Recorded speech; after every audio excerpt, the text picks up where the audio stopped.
మైనార్టీలకు 2 కొత్త పథకాలు. ఉన్న పథకాలను అమలు చేయడానికి ఈ ప్రభుత్వానికి చిత్తశుద్ధి లేదు. మైనార్టీలకు కొత్త పథకాలు. ఎందుకు మైనార్టీలకు కొత్త పథకాలు? ఇప్పుడు ఈ మైనార్టీలకు మైనార్టీల మీద ప్రేమ సడన్గా ఎందుకు పుట్టుకొచ్చింది? ఈడ ఒక కారణం ఉన్నది. ఏంది అంటే జూబ్లీ హిల్స్ ఉప ఎన్నికలు. ఈ జూబ్లీ హిల్స్ ఉప ఎన్నికల్లో మైనార్టీలే ఉన్నారంటే మైనార్టీలు 1,00,000 మంది ఉన్నారు. 1,00,000 మంది మైనార్టీ ఓటర్లు ఉన్నారు. ఇప్పుడు ఈ 1,00,000 మంది మైనార్టీ ఓటర్లు ఎంఐఎం జనరల్గా ఎంఐఎం వీళ్ళతోటే ఉన్నది. కానీ ఎంఐఎం అభ్యర్థి నిలబెడితే పుసుక్కున్న వాళ్ళు ఒక కిటుకు పెట్టారు. ఎంఐఎం వాళ్ళు ఏమని, బీహార్లో మేము నిలబడతాము, కాంగ్రెస్ కూటమి, ఇండియా కూటమి మాకు మద్దతు ఇవ్వాలి అన్నారు. మేము బీహార్లో నిలబడడానికి మీరు మద్దతు ఇవ్వకపోతే మేము జూబ్లీ హిల్స్లో ఎంఐఎం పార్టీ ఒక అభ్యర్థిని పెడతాము అంటున్నారు. ఎంఐఎం పార్టీ కనుక అభ్యర్థి పెడితే మైనార్టీలో ఒక్క ఓటు కూడా ఇలా పడదు. అంతో ఇంతో బీఆర్ఎస్కి వేస్తారు వాళ్ళు.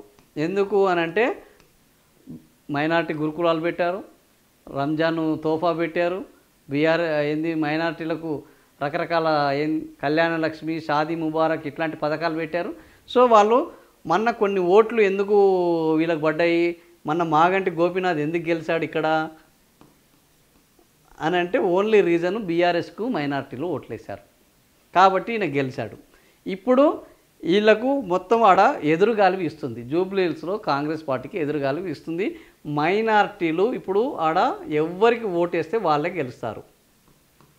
మైనార్టీలో వీళ్ళు ఓడించే శక్తి వీళ్ళకున్నది, గెలిపించే శక్తి లేకపోయినా ఓడించే శక్తి వీళ్ళకున్నది. సో వీళ్ళు ఇప్పుడు కాంగ్రెస్కి వ్యతిరేకంగా ఉంటే కాంగ్రెస్ పార్టీ ఓడిపోతుంది, బీఆర్ఎస్కి వ్యతిరేకంగా ఉంటుంటారు. మరి వీళ్ళు వ్యతిరేకం కాకుండా ఉండాలంటే వీళ్ళకు ఏదో ఒకటి ఆయిల్ పూయాలి అని అంటే 2 పథకాలు. రేవంత్ అన్నక సహారా, మిస్కిన్ల కోసం మైనార్టీ మహిళా యోజన. ఆల్రెడీ మహిళా యోజన ఉన్నది, అందులో మైనార్టీలు రారా? మైనార్టీ మహిళల్ని తీసేస్తారా? ఇప్పుడు రాష్ట్రంలో మహాలక్ష్మి పథకం ఉన్నది. ఈ మహాలక్ష్మి పథకంలో మైనార్టీలు రారా?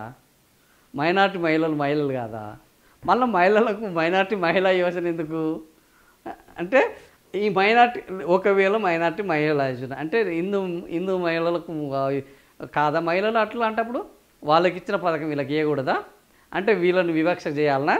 వాళ్ళకి ఇచ్చారు కాబట్టి వాళ్ళ ఓట్లు వేసుకొని మా ఓట్లు అవసరం లేదని హిందూ మహిళలు అనుకుంటే, సో ఇది మైనార్టీల మహిళా యోజన అంటే కేవలము మళ్ళా మభ్యపెట్టడము, మాయ చేయడము, మసిపూసి మారేడికాయ చేయడం కోసము ఈ పథకం. అసలే ఉన్న పథకాలకే డబ్బులు లేవు.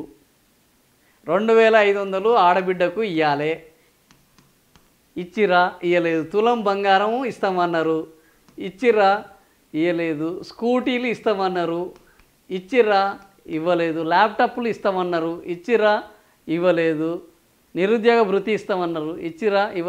వీటికే ఇచ్చిన హామీలకే దిక్కు లేదురా అంటే కొత్త పథకాలట. తింటందుకు తిండి లేదురా అంటే మీసాలకు సంపెంగ నూనె అన్నట్టు ఉన్నది కథ. ఇచ్చిన పథకాలకు దిక్కు లేదు. రేవంత్ అన్నాక సహారా మిస్కిన్ల కోసం, మైనార్టీల సంక్షేమం కోసం ప్రభుత్వం కొత్తగా 2 పథకాలను, ఇందిరమ్మ మైనార్టీ మహిళా యోజన, రేవంత్ అన్నాక సహారా. ఆల్రెడీ రేవంత్ అన్న కానుకనే ఒకటి పెట్టారు. రేవంత్ అన్న కానుకని మొన్న ఏం పెట్టారు? చీరలది. ఈ రేవంత్ అన్న అక్కడ చంద్రన్న కానుక, ఇక్కడ రేవంత్ అన్న కానుక. ఇంకా త్వరలో రేవంత్ అన్న క్యాంటీన్లు కూడా రాబోతున్నాయి. అక్కడ చంద్రన్న క్యాంటీన్లు ఉన్నాయి కదా, రేవంత్ అన్న క్యాంటీన్లు. దీనికి కూడా రెడీ అవుతున్నారు కాంట్రాక్టర్లు. అన్న నీ పేరు మీద క్యాంటీన్లు పెట్టు, అవన్నీ పాత క్యాన్సిల్ చేయి మాకు. ఇటెవరు? మళ్ళీ బిగ్ బ్రదర్స్. ఈ బిగ్ బ్రదర్స్కు డబ్బులు పోవాలి, రేవంత్ అన్న క్యాంటీన్లు నడవాలి, రేవంత్ అన్న కానుకలు రావాలి, రేవంత్ అన్నక సహారా కావాలి. ఇప్పుడు కేసీఆర్ కిట్టు పోయింది, కేసీఆర్ పేరు మీద ఉన్నాయి తీసేస్తున్నాడు, అన్నీ రేవంత్ అన్న పేరు మించలు రావాలి.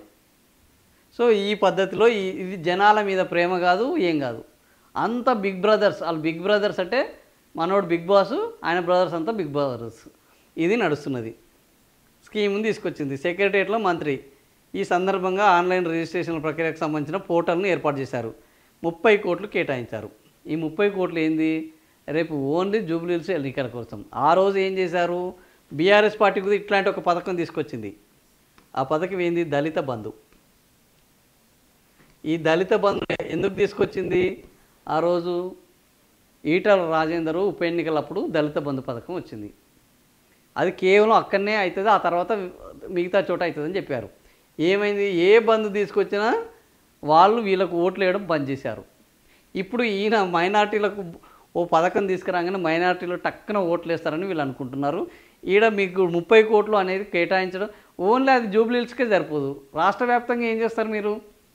ఇప్పుడే ఎందుకు అంత ఆన్లైన్ రిజిస్ట్రేషన్లు ఇంటనే ఒక స్కీము ప్రకటిస్తే ఎక్కడ ప్రకటించాలి వాస్తవానికి? అసెంబ్లీలో. మొన్ననే కదా అసెంబ్లీ జరిగింది. అసెంబ్లీలో ప్రకటించాలి ఒక స్కీము. ఇప్పుడు ఈ అసెంబ్లీలో కాకుండా ఇప్పుడు ఎందుకు ప్రకటించాల్సి వచ్చింది? ఎన్నికలు. అంతే, ఎన్నికలు ఉన్నాయి. ఒకటి ఉప ఎన్నికలు ఉన్నాయి, ఆ తర్వాత రాబోయే స్థానిక సంస్థల ఎన్నికలు. ఇప్పుడు ఈ మైనార్టీలను మచ్చక చేసుకోవాలి. ఎందుకంటే ఎంఐఎం వాళ్ళు వీళ్ళకు సరిగ్గా ఇప్పుడు వీళ్ళకు కొద్దిగా లుకలుకలు స్టార్ట్ అయినాయి ఆల్రెడీ. కాబట్టి వాళ్ళు ఎప్పుడు కాడెత్తేస్తారో అన్న భయంలో ఉన్నారు. కాబట్టి ఇప్పుడు ఈ పథకం వచ్చింది మైనార్టీలకు.